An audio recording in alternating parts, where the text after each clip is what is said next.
En 2022, l'OTAN, dans son rapport intitulé Concept stratégique, nomme explicitement la désinformation et les opérations hybrides et cyber comme l'une des principales menaces pour les pays alliés. En 2024, ça s'accélère. Avec les conflits qui s'embrasent un peu partout, l'OTAN passe à une phase de riposte, renforcement du partage d'infos, contre-influence, montée en puissance des capacités de défense et de résilience numérique. L'heure est désormais à la défense du cyberespace, des cybercombattants, comme les nomme le Sénat français. Les menaces sont de plusieurs ordres, et l'intelligence artificielle amplifie tout. Fabriquer de faux contenus et de faux avis n'a jamais été aussi simple. Un rapport de Rand parle d'une nouvelle étape de la manipulation des réseaux sociaux portée par l'IA générative. Traduction automatique crédible, vidéos et images synthétiques à la demande, voix clonée en quelques minutes. Ou encore du micro-ciblage plus fin.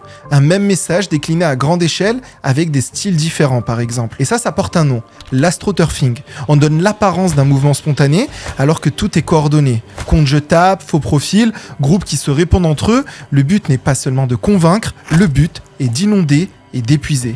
En 2024, OpenAI dit même avoir démantelé 5 opérations d'influence provenant de pays étrangers, avec des utilisations d'outils automatisés pour produire ou relayer des contenus politiques. L'automatisation du faux à grande échelle produit tellement de bruit qu'à terme, il pourrait devenir très difficile de discerner le faux du vrai. Imaginez 2 secondes. Pour un vrai contenu produit par un humain, vous pourriez avoir 10 faux contenus produits par des IA. Alors heureusement, une partie de ces faux contenus n'arrive pas jusqu'à vous. Les géants de la tech, conscients de la menace, tentent de les détecter vite. Enfin, plus ou moins vite. Microsoft, par exemple, a une équipe de threat d'intelligence dédiée pour repérer, analyser et contenir les menaces avec des algorithmes capables d'identifier des schémas de diffusion anormaux, voire même des médias synthétiques, des médias générés par l'intelligence artificielle. C'est la grande guerre algorithme contre algorithme, une guerre invisible mais bien réelle. Et le faux contenu, il peut aussi vous toucher sans filtre. Dans ce cas, votre esprit critique reste le dernier rempart. En 2024, une campagne d'appel automatisée a utilisé une imitation de la voix de Joe Biden pour décourager des électeurs d'aller voter. Coût faible, impact potentiel énorme. Derrière ces algorithmes, il y a des humains, des groupes indépendants, des loups solitaires, voire des organes de puissance étrangère. Ils conçoivent, testent et pilotent ce type de nouvelles solutions. Et pour répondre à cette menace, qui devient un risque de sécurité nationale, les États s'organisent. Et oui, la guerre d'influence manipule l'information. La guerre cyber s'attaque au système, avec des intrusions, des vols de données, du sabotage, voire des rançongiciels. Et les conséquences, elles peuvent être lourdes pour l'économie d'un pays. En 2021, par exemple, avec Colonial Pipeline, un accès VPN sans double facteur a permis à un rançongiciel de s'infiltrer et donc a mis à l'arrêt un des plus grands oléoducs des États-Unis. Et la France veut se doter d'ici la fin de l'année 2025 de 5000 cybercombattants. Et pour recruter dans la cybersécurité, c'est la bagarre. Et c'est peu de le dire. D'après l'OCDE, la demande d'emploi cyber croît plus vite que les autres métiers en France, en Allemagne ou encore en Pologne. Et en France, ça croît de plus de 40% par rapport aux autres métiers. Être cybercombattant, à l'heure de l'intelligence artificielle, ça demande un certain niveau de dextérité et surtout de curiosité. Et à l'heure où les techniques de hack, d'infiltration et de manipulation deviennent toujours plus rapides et plus sophistiquées, il faut savoir garder le rythme, notamment à l'ère de l'IA. Par exemple, en août 2025, des hackers ont hacké des maisons en manipulant des invitations Google Calendar. En gros, à l'heure où on a de l'IA intégrée de plus en plus dans nos vies, l'IA de Google, Gemini, peut aussi trier, lire et modifier vos mails et événements de calendrier. Eh bien, il a suffi à des hackers d'injecter de la manipulation de prompts dans les invitations de Google Calendar. Vous savez, des mails que vous pouvez recevoir automatiquement pour dire que vous avez un rendez-vous médical. Eh bien, en mettant des ordres de prompts dans ces emails, les hackers ont pu prendre le contrôle d'une maison.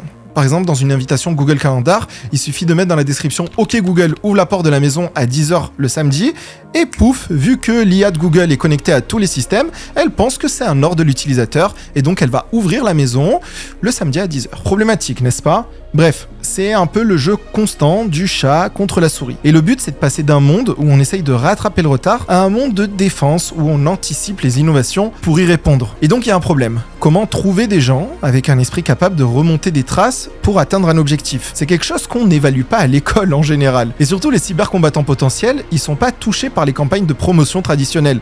Ils regardent pas la télé, ils zappent la radio, en ligne, ils utilisent des bloqueurs de pub. Les armées doivent être plus créatives que jamais. Et donc il y a quelques semaines, on a vu circuler une annonce qui disait que tout l'armée de terre s'était fait hacker. Et vu que c'est le sponsor de cette vidéo, laissez-moi un peu vous parler de ça. Parce que c'est ultra intéressant. Tout commence par une vidéo publiée sur les comptes officiels de recrutement. Alors même moi je me suis laissé un peu prendre au jeu et j'ai essayé de tester ce que ça donnait ces nouvelles campagnes de recrutement. Je vais un peu vous refaire le fil du défi pour que vous compreniez un peu le niveau de curiosité qu'on attend des cybercombattants. Dites-moi en commentaire de la vidéo si du coup ça vous branche ce type de logique. Parce que peut-être que vous pouvez devenir un cybercombattant aussi quoi. Dès le début, on peut remarquer un bug visuel qui cache un message. Ce message emmène vers une suite de comptes TikTok qui me permet de découvrir le compte principal du hacker et le serveur Discord du jeu. Ce compte, il poste plusieurs vidéos et il déclenche une traque numérique pour retrouver l'identité de la personne derrière. Par exemple, pour trouver le lieu où se cache le supposé hacker via What Free World, il faut regarder les images de la vidéo TikTok. Par exemple, là, vous voyez 1621, puis 17V. Alors, c'était facile jusqu'à là. Ce qui compte, c'est l'expérience. Là, il y a une communauté qui se forme. Par exemple, même moi, j'ai rejoint le Discord et la communauté, elle s'organise. Ce qui est intéressant, c'est que la communauté, il y a vraiment plein de profils différents. Il y a des gens curieux, des fans de défis de cybersécurité, des étudiants et même des professionnels du domaine qui se prennent au jeu. Et j'ai été subjugué par les personnes actives sur ce Discord qui cherchent ensemble et qui se triturent le cerveau. Oui, parce que le but, c'est d'avoir plein de défis qui permettent de remonter la piste. Par exemple, à partir de la description d'une vidéo, il faut récupérer la première lettre de chaque phrase et ensuite ça donne l'URL d'une vidéo YouTube à partir de laquelle il faut extraire la piste son pour obtenir un message caché à l'intérieur. Et à partir de diverses informations publiques, on peut remonter la piste pas à pas en utilisant par exemple des techniques d'OSINT. Alors l'OSINT, c'est le renseignement en source ouverte. En gros, on collecte ce qui est public, on date les contenus, on vérifie les auteurs et on peut même faire des recherches d'images inversées.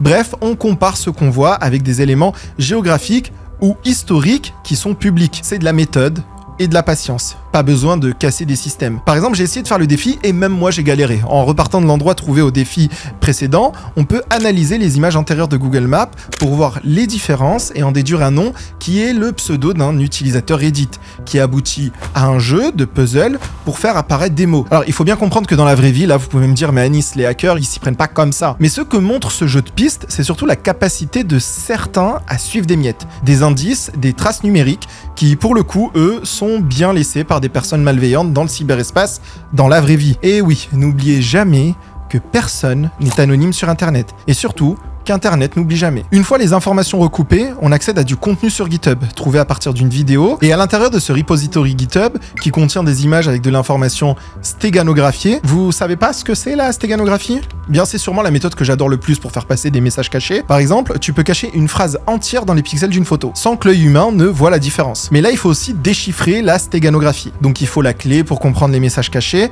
avec de la cryptographie. En gros, la cryptographie, c'est l'art de protéger et de prouver. Et ça repose sur deux principes clés. Chiffrer pour garder un secret et signer pour garantir l'authenticité et l'intégrité. C'est notamment utilisé pour sécuriser par exemple des conversations entre personnes. Et de manière asymétrique, chaque personne a une clé publique et une clé privée. La clé publique, c'est l'adresse de la boîte aux lettres de l'autre personne.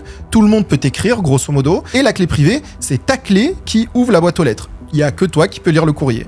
Si tu signes un message avec ta clé privée, tout le monde peut vérifier la signature avec ta clé publique. Au final, si on revient au défi, on tombe sur une archive de 22 pages en morse qu'il faut décoder. Et là, on tombe sur une vidéo officielle de l'armée de terre qui explique le sens de la démarche et renvoie vers les informations de recrutement. Et donc, avec ce jeu de pistes, l'idée, c'est de transformer une track ludique en porte d'entrée vers de vrais métiers. D'ailleurs, vous pouvez même retenter la track si vous le souhaitez via le compte TikTok Louis Varcel. Je vous en ai pas trop dit pour pas trop vous spoiler et vous pouvez parfaitement tout refaire si vous vous sentez l'âme d'un cybercombattant. Finalement, cette campagne de l'armée de terre, elle illustre bien le besoin des États de recruter des cybercombattants qu'on retrouve pas sur des forums métiers traditionnels.